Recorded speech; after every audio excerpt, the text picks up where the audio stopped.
I wanted to take this opportunity to thank Martha Gratz for the privilege of being able to address the American Society of International Law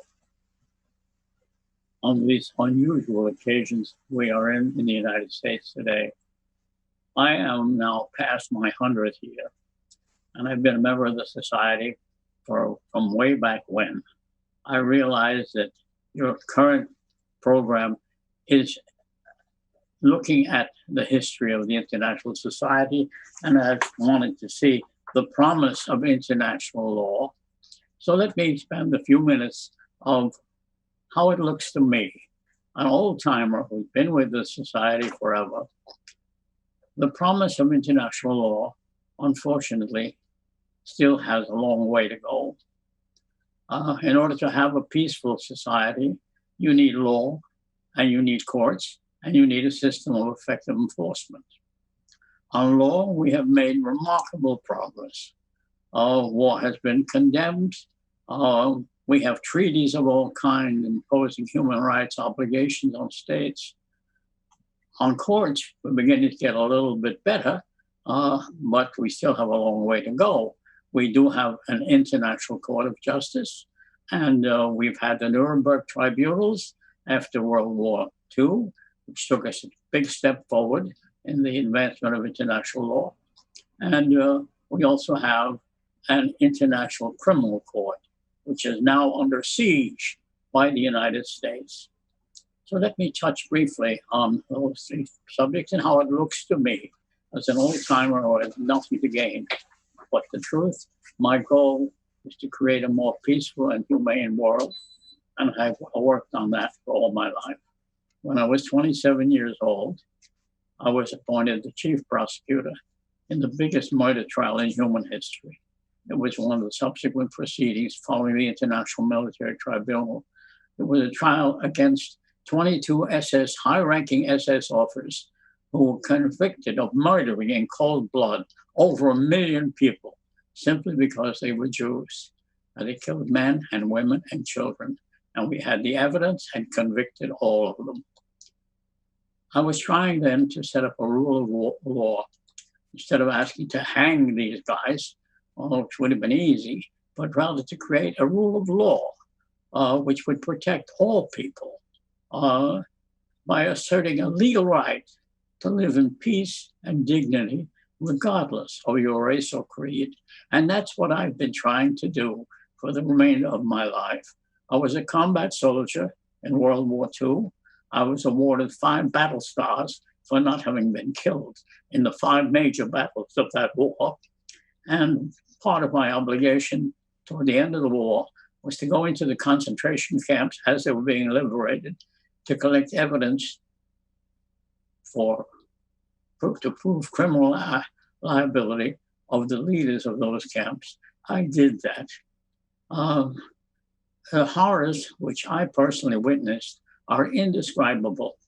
I can only say that the traumatic effect has rested with me with the rest of my life. And I have tried, with the help of the American Society of International Law and anybody else I could get a hold of, to move toward a more humane and peaceful world. Have we got that today?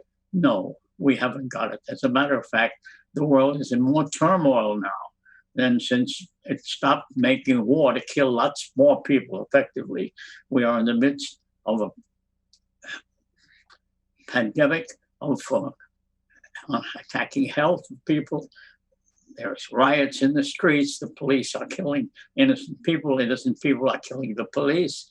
The role of law has never been more important than it is today. And we have never been in a more dangerous situation because we today have the capacity from cyberspace to kill everybody on this planet.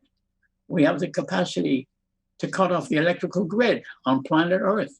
That means that everybody will be dead. Maybe in a week. The general who told me that estimated that it might take a week if you happen to have water, but keep you alive. That's the world in which you live, kids. I'm leaving it soon, but I want to give you some words of advice, share with you what I have tried to learn during these many years. The law is a great career. I don't want to discourage you. We are making tremendous progress. We do have an international criminal court.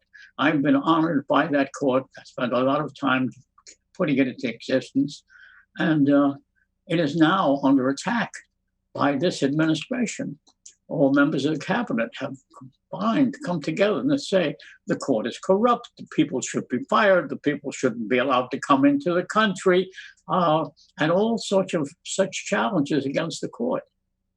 This is the furthest we have come in international criminal law, to create an international criminal court to hold people responsible for what they did. The United States says, oh, no, we don't need that court. We are good, honest people. We are the great United States. We will kill that court. They weren't able to stop it in its cradle. And now it's beginning to go forward. And they say, no, we don't want to be tried. If you dare to try any American or to investigate any American, we will not let your people into the country. We will see that all their transactions are attached. A whole group of prohibitions which would cripple the court completely.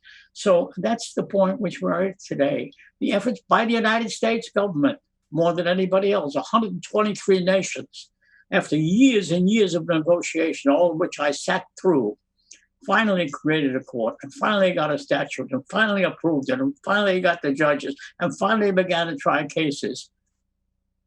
And now they're in danger. The United States is going to, we never joined the court. We didn't join, we're not bound. So we stand as the most dangerous country in the world and refusing to accept the rule of law.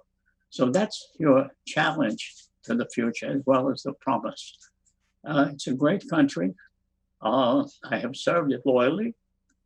I risked my life many times for it. I've got 5 battle stars for not getting killed.